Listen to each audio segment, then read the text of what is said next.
하나님의 말씀은 신명기 18장 15에서 19절까지 말씀입니다. 같이 합독합니다. 내 하나님 여호와께서 너희 가운데 내 형제 중에서 너를 위하여 나와 같은 선지자 하나를 일으키시리니 너희는 그의 말을 들을지니라. 내가 그들의 형제 중에서 18절 읽겠습니다. 18절입니다.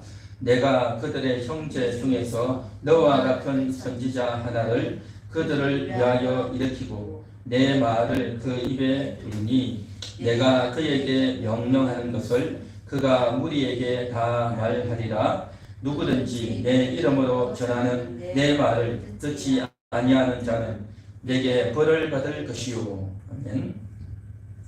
이것은 신명기에 나오는 모세가 모압 평지에서 이스라엘 백성들에게 행했던 두 번째 설교입니다.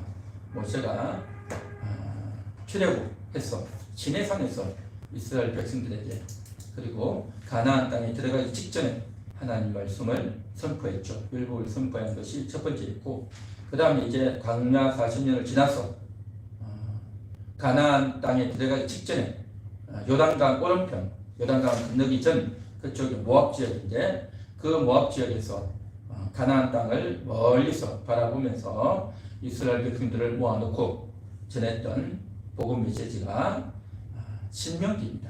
신명기라고 하는 것은 신의 명령이라는 뜻이 아니고 거듭신자입니다. 그래서 거듭 당부하는 명령이다라는 겁니다. 그래서 첫 번째는 광야 40년 전에 첫 번째 출애굽 1세대에게 전했던 말이고, 그 다음에 이제는 40년 후에 그의 자녀들 2세대에게 전하는 말씀, 이것이 신명기입니다. 그래서 오늘 여기 본문에 보면 이렇게 말합니다. 내 하나님 여호와께서 너희 가운데 내 형제 중에서 너를 위하여 나와 같은 선지자 하나를 일으키시니 너희는 그의 말을 들을지니라. 나와 같은 선지자, 모세 같은 선지자는 거죠. 모세 같은 선지자가 누굽니까? 그는 이스라엘 백성들을 이제 출애굽시킨 지도자 아닙니까?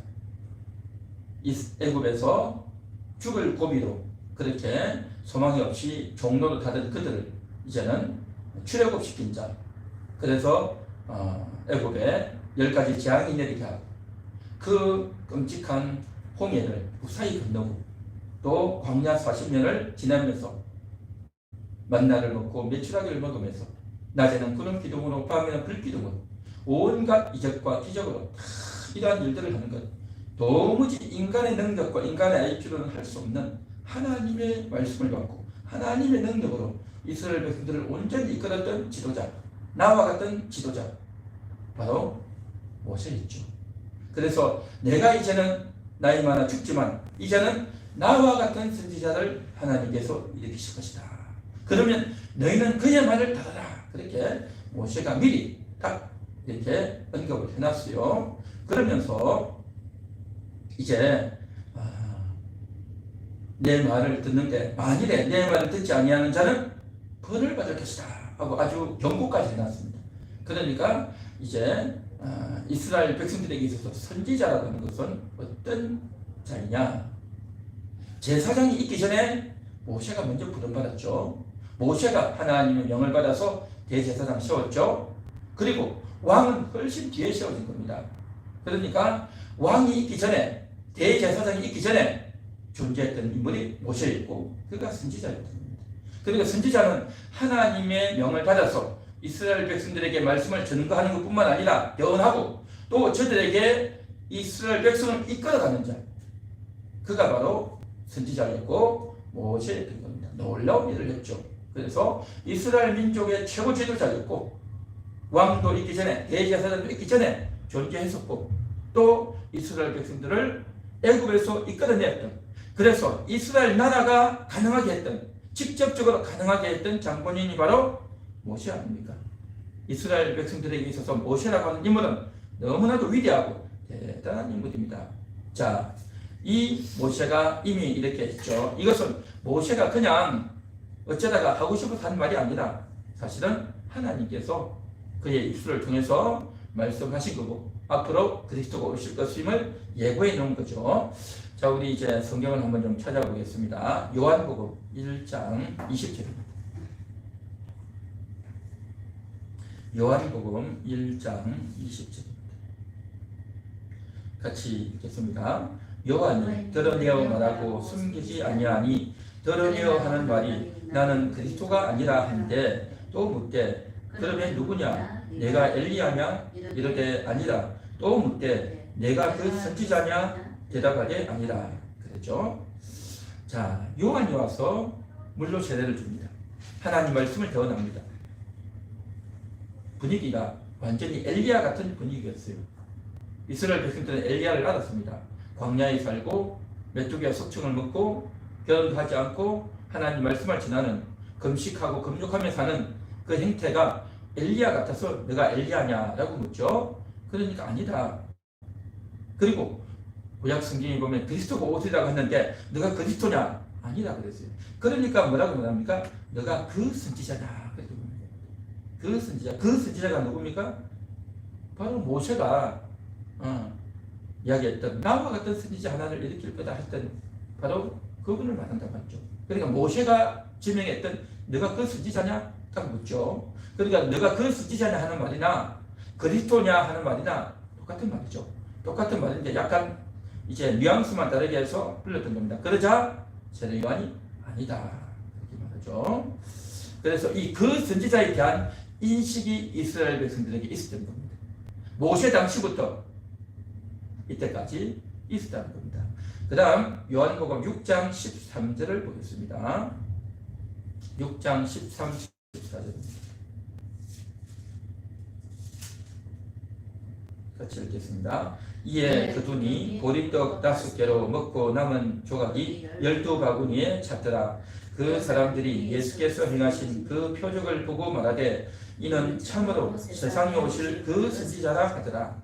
그 선지자다 했죠. 오병여의 기적을 보고 이건 있을 수 없다. 어떻게 이런 일이 가능하냐? 이건 틀림없이 그 선지자, 모세가 말했던 그 선지자가 아니냐? 라고 이스라엘 백성들이 또 말하는 겁니다. 세례 요한에게 나와서 확인하고 이제는 예수님에게 나와서 또 이제 그러한 언급을 하고 있다는 겁니다. 요한복음 7장 40절을 보겠습니다. 요한복음 7장 40절 다 같이 읽습니다. 이 말씀을 들은 무리 중에 어떤 사람은 이 사람이 참으로 그 선지자라 하며 그렇죠? 또 그 선지자 언급을 또 하는 겁니다. 그러니까 곳곳에서 예수님이 기적을 행하고 하나님 말씀을 전하고 할 때에 이제 그 선지자다 그렇게 하는 겁니다. 31절 요한복음 7장 31절에 보면 이렇게 말합니다. 무리 중에 많은 사람이 예수를 믿고 말하되 그리스도께서 오실지라도 그 행하실 표적이 이 사람이 행하는 것보다 더 많으랴. 그러니까 예수님이 엄청난 기적을 행했던 겁니다. 그 놀라운 기적을 행할 때 그리스도가 오더라도 이 사람만큼 더 하겠느냐 할 정도로 그 선지자가 아니겠느냐 라고 한 거죠. 그래서 7장 31절부터 쭉 이어지고 40절에 드디어 그 선지자다라고 하는 겁니다. 그러니까 한마디로 말해서 예수님은 그 선지자로 오셨던 겁니다. 그 선지자. 그래서 모세를 대행하는 지도자로 오셨다라는 거죠. 자, 그래서 우리가 예수님의 행적을 쭉 살펴볼 때도 이렇게 나옵니다. 마태복음 2장 15절에 보면 이런 말씀이 나옵니다. 제가 읽겠습니다. 마태복음 2장 15절 헤롯이 죽기까지 거기 있었으니 이는 주께서 선지자를 통하여 말씀하신 바 애굽으로부터 내 아들을 불렀다 함을 이루려 함이니라. 예수님이 베들레헴에서 태어나고 난 이후에 이제 목동들이 와서 경배하고 동방 박사가 와서 경배하고 돌아가고 난 이후에 이제 그곳이 베들레헴이니까 이제는 예루살렘을 거쳐서 다시 갈릴리로 올라가야 되는 거죠. 갈릴리에서 내려왔으니까 다시 올라가야 되는데 올라가지 않고 애굽으로 간 겁니다. 애굽으로 갔는데 이것을 가리켜서 뭐라고 했냐면 애굽으로부터 내 아들을 불렀다 함을 이루려 하십니다. 이 말이죠. 이게 무슨 말일까요? 애굽으로부터 내 아들을 불렀다. 애굽으로 부른 것이 아니고 이스라엘 땅에서 애굽으로 부른 것이 아니라 애굽으로부터 내 아들을 불렀다 이 말이죠. 이것은 바로 애굽에서 예수님은 내 아들을 불러내었다 그 말인 거거든요. 이것은 뭘 말하느냐? 이스라엘 백성들이 출애굽을 했잖아요. 이스라엘 백성들이 애굽에서 나왔죠. 출애굽에서 나왔단 말이죠. 그런데 예수님이 이제 애굽에서 나온 거예요. 그러니까 예수님이 애굽으로 도망을 가서 다시 나오는 것이 그냥 헤롯이 핍박을 하니까 어쩔 수 없이 간 것이 아니고 하나님의 이 말씀을 이루기 위함이었다는 겁니다. 이 예언이 호시아에 나오죠. 찾지는 않겠습니다. 어쨌든 예수님은 제2의 모세라는 거죠. 제2의 모세였고 다시금 출애굽하는 그 노선을 이스라엘 백성들이 모세와 함께 출애굽했던 그 노선을 예수님이 그대로 지금 첫 출발부터 시작하고 있다는 것입니다. 뿐만 아니라 예수님이 광야의 시험을 받지 않습니까? 마태복음, 누가복음 나오듯이 광야에서 뱀에게 시험 받죠. 이스라엘 백성들이 광야에서 시험을 받죠. 온갖 시험을 다 받습니다. 여러 가지 시험을 받을 때 이스라엘 백성들은요, 그 시험을 통과하지 못했습니다. 만나가 없다, 고기가 없다, 물이 없다, 불평하고 짜증하고 원망하고 못 믿고 다 그랬죠. 그러나 예수님은 그 시험들을 다 통과하신 겁니다. 시험들을 다 이겨내셨단 말이죠. 이스라엘 민족, 그들은 출애굽했지만, 출애굽에서 영적으로 보면 구원을 받았지만, 그러나 저들은 광야 생활을 제대로 이루어내지 못했지만, 예수님은 출애굽했지만 똑같은 노정을 겪었지만 광야의 시험을 다 이겨내셨던 겁니다. 그리고 모세는 광야에서 이제 메추라기가 내려오게 한 거죠. 이것은 사실은 모세가 한 것이 아니라 하나님께서 보내주신 거죠. 하늘에서 메추라기가 내려오게 한 겁니다. 그런데 예수님은 오병이어의 떡을 행하시면서 그것을 이제 떡을 먹게 한 겁니다. 떡을 먹게 하면서 내가 줄 떡은 모세와 같은 그런 육신의 양식을 주는 것이 아니라 나는 하늘의 떡을 주기를 원한다. 생명의 떡을 주기를 원한다. 라고 하시면서 이제 모세의 행적을 그대로 답습하면서 또한 이스라엘 백성들이 과거에 행했던 그 일들을 그대로 답습하면서 모세가 할 수 없었던 일을 행하고 이스라엘 백성들이 통과하지 못했던 시험을 예수님이 다 통과하시면서 새로운 모세로, 새로운 이스라엘로 이 일을 잘 감당해주고 있는 그 선지자로 예수님이 오셨다는 것입니다. 할렐루야. 그래서 이제 선지자로서 그 역할을 잘 감당했던 겁니다. 아까도 이야기했듯이 왕이 있기 이전에, 대제사장이 있기 이전에 모세가 선지자로 역할을 감당했는데 유일한 지도자였고 유일한 하나님의 대변자였고 이스라엘 백성들을 이끌어가는 그런 자였던 겁니다. 그러니까 그 선지자로서 왕의 역할도 하고 또 제사도 집행하고 모든 걸 다 하는 겁니다. 오늘날로 식으로 말하면 일반 정치도 하고 또 종교적인 일도 하고 백성들을 이끌고 통치하는 것도 하고 다 했던 겁니다. 그 일을 모세가 다 했는데 이제 새로운 모세로 오신 예수 그리스도께서, 그 선지자로 오신 예수 그리스도께서 이스라엘 백성들을 다 이끌어내는 겁니다. 기본적으로 하나님 말씀을 전하시고 또한 저들에게 필요한 모든 상담과 또 귀신을 쫓아내고 병을 고치고 했던 이 모든 것들이 다 뭐냐? 모세가 했던 일을 그대로 하시면서 모세가 하지 못했던 일까지 다 하는 겁니다. 그래서 새로운 모세로서 모세보다 탁월한 분으로 그러한 일을 했던 분이 바로 예수 그리스도 메시아다라는 겁니다. 결국 이 예수님은 누구냐? 바로 오병이어의 떡을 주시면서 내가 생명의 떡을 주겠다고 하면서 오신 이분은 바로 하나님의 아들이었다는 겁니다. 애굽에서 내 아들을 불렀다라고 하나님 말씀하셨죠. 호시아 11장에 나와 있던 그 말씀처럼 내 아들, 바로 그는 하나님이라는 겁니다. 그는 하나님이라는 거죠. 모세는 선지자로서, 모세는 이제 청지기로서 역할을 했다고 한다면 예수님은 하나님의 아들로서 이 모든 일들을 다 감당하시고 그리고 자신이 친히 죽으시면서 저 백성들을 위해서 대신 죽어주신 이 일을 다 감당하셨단 말이죠. 그래서 친히 자신이 생명의 떡을 주고 생명의 영전을 다 주셨단 말이죠.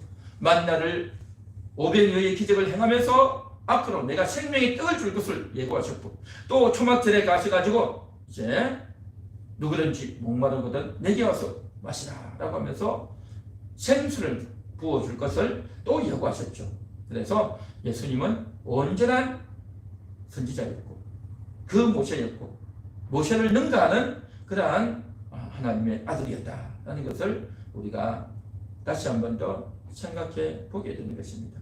그렇습니다. 우리는 이제 그리스도가 어떤 분인지를 다시 한 번 더 생각하면서 그리스도는 왕으로서 이스라엘 백성들을 다스리는 분이고 대제사장으로서 죄인과 하나님을 연결하는 자였고 또한 선지자로서 하나님 말씀을 전하고 또 하나님께서 온전히 백성들을 인도하는 그 역할들을 예수님이 다 하셨던, 그래서 그리스도로서 전혀 손색이 없는 일을 하셨고 그 그리스도가 오늘 우리에게 오셔서 우리의 왕이요 우리의 대제사장이요 우리에게 하나님의 선지자로서 일을 감당하고 계신 줄 믿습니다. 오늘도 그 주님을 생각하며 감사하면서 오늘 이 시간 감사의 찬송을 부르고 같이 기도하도록 하겠습니다.